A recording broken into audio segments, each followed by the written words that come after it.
नमस्कार, मैं हूं शिशिर और आप देख रहे हैं खबर हिंदुस्तान। तो चलिए नजर डालते हैं अब तक की खास खबरों पर।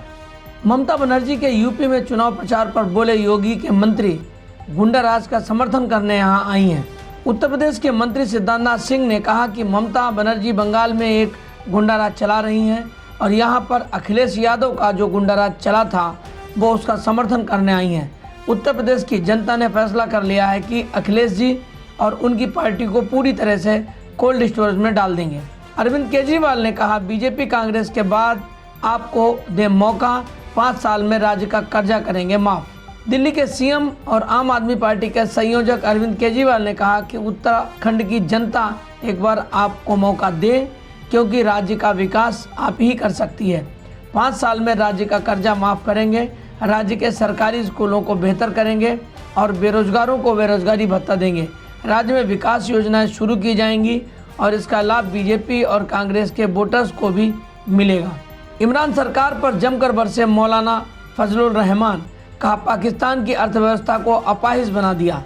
पाकिस्तान के डेमोक्रेटिक मूवमेंट के प्रमुख मौलाना फजलुर रहमान ने इमरान खान के नेतृत्व वाली पाकिस्तान तहरीक-ए-इंसाफ (PTI) सरकार पर निशाना साधा। उन्होंने इमरान सरकार पर आरोप लगाया कि उनकी दोषपूर्ण नीतियों ने पाकिस्तान की अर्थव्यवस्था को अपाहिज बना दिया है।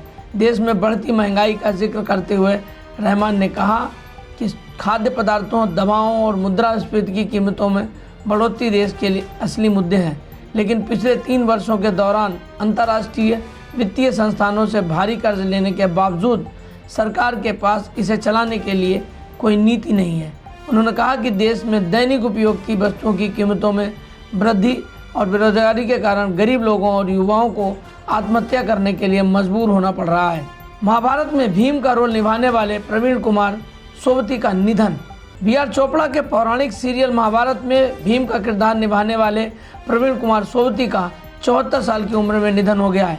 वे पिछले काफ़ी समय से बीमार चल रहे थे और आर्थिक तंगी से भी जूझ रहे थे। फिलहाल प्रवीण कुमार सोबती के निधन की असली वजह सामने नहीं आई है। शोबिज में आने से पहले प्रवीण कुमार सोबती एक नामी खिलाड़ी हुआ करते थे। उन्होंने अंतर्राष्ट्रीय मोर्चे पर कई बार देश का प्रतिनिधित्व किया और भारत का नाम रोशन किया। दिल्ली NCR में वायु की स्थिति खराब, 280 दर्ज किया गया AQI। मौसम विभाग के मुताबिक दिल्ली NCR में हवा की रफ्तार कम होने व वेंटिलेशन इंडेक्स कम होने के कारण रविवार को NCR की हवा की सेहत खराब श्रेणी में दर्ज हुई है। दिल्ली का AQI 280 दर्ज किया गया है। ऐसे में वायु गुणवत्ता की निगरानी करने वाली एजेंसियों का पूर्वानुमान है कि अगले 2 दिनों तक हवा की सेहत में बदलाव नहीं होगा। हालांकि 9 फरवरी को बारिश होने की स्थिति में हवा सुधर सकती है। बीजेपी के संकल्प पत्र में अखिलेश ने साधा निशाना, का भरोसा खो चुकी है भाजपा। समाजवादी पार्टी के नेता अखिलेश यादव ने योगी सरकार पर जमकर हमला बोला है। उन्होंने कहा कि बातें जुमले हैं, बातें झूठी हैं और जो हर बार जनता को झांसा देते हैं वो घोषणा पत्र निकालें, संकल्प पत्र, वचन पत्र या शपथ पत्र।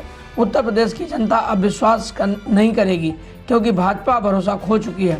राज्यसभा में बोले PM मोदी, कांग्रेस न होती तो लोकतंत्र परिवारवाद से मुक्त होता। प्रधानमंत्री नरेंद्र मोदी ने कहा कि कांग्रेस न होती तो आपातकाल का धब्बा नहीं होता।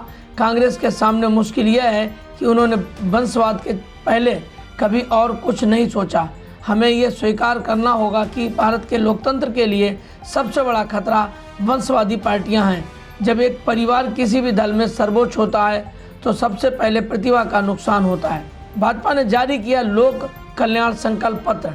उत्तर प्रदेश विधानसभा चुनाव 2022 में पहले चरण के मतदान का प्रचार समाप्त होने से पहले मंगलवार को भारतीय जनता पार्टी ने अपना घोषणा पत्र यानी जन कल्याण संकल्प पत्र जारी किया।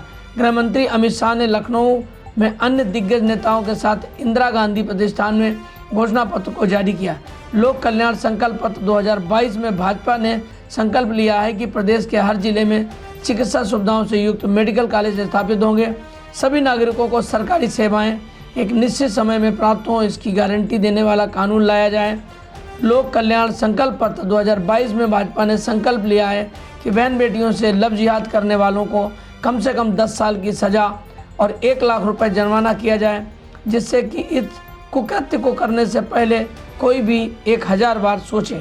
अमिताभ बच्चन स्टारर झुंड का टीजर रिलीज, 4 मार्च को सिनेमाघरों में आएगी फिल्म। अमिताभ बच्चन स्टारर झुंड का टीजर रिलीज कर दिया गया है। मेकर्स ने स्पोर्ट्स ड्रामा फिल्म का टीजर सोशल मीडिया पर फैंस के साथ शेयर भी किया है। फिल्म को 4 मार्च 2022 को सिनेमाघरों में रिलीज किया जाएगा। भूषण कुमार, किशन कुमार, सबिता राज, हीरामत, राज हीरामत, नागराज मंजुले, गार्गी कुलकर्णी और नीलू अरोरा ने फिल्म को प्रोड्यूस किया है। इस फिल्म में अमिताभ बच्चन के अलावा आकाश थोराट, रिंकू राजगुरु जैसे कलाकार भी लीड रोल में हैं। ममता बनर्जी और अखिलेश यादव के बीच संयुक्त प्रेस वार्ता। ममता बनर्जी ने आज लखनऊ में सपा प्रमुख अखिलेश यादव के साथ प्रेस कॉन्फ्रेंस की। यहाँ ममता ने सपा के लिए वोट मांगे और बीजेपी को घेरा। ममता ने कहा कि बीजेपी को वोट मांगने से पहले प्रदेश की जनता से माफ़ी मांगनी चाहिए, क्योंकि योगी जी के नाकामियों की वजह से प्रदेश की जनता को अपने संबंधियों की जान गंवानी पड़ी। तो दूसरी तरफ अखिलेश यादव ने कहा कि 14 मई को जीत के बाद रसगुल्ले से मुंह मीठा करेंगे। मैं पहले उत्तर प्रदेश का जनता को मैं स्वागत करने चाहती हूँ। मैं उनका आभारी हूँ। अखिलेश जी को मैं शुक्रिया अदा करना चाहूंगी कि बंगाल इलेक्शन में भी उन्होंने किरणमय नंदो को भेजकर, जया जी बच्चन को भेजकर हमारा पार्टी को लिए कैंपेन करने के लिए मदद किया था। मैं यूपी में यही बात कहने के लिए आई हुए है। अभी तो 10 तारीख का चुनाव वेस्टर्न यूपी का है, बाद में और सारे जगह में है। हर चुनाव में आप इकट्ठा होकर आप समाजवादी पार्टी को जिताइए और बीजेपी को हराइए।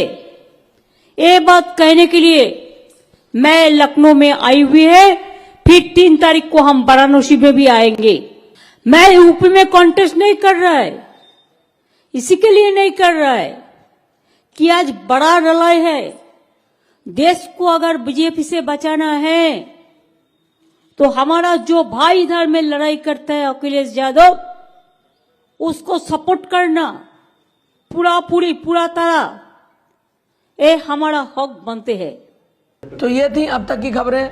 अगला अपडेट पाने के लिए बने रहिए मेरे साथ और देखते रहिए खबर हिंदुस्तान। नमस्कार।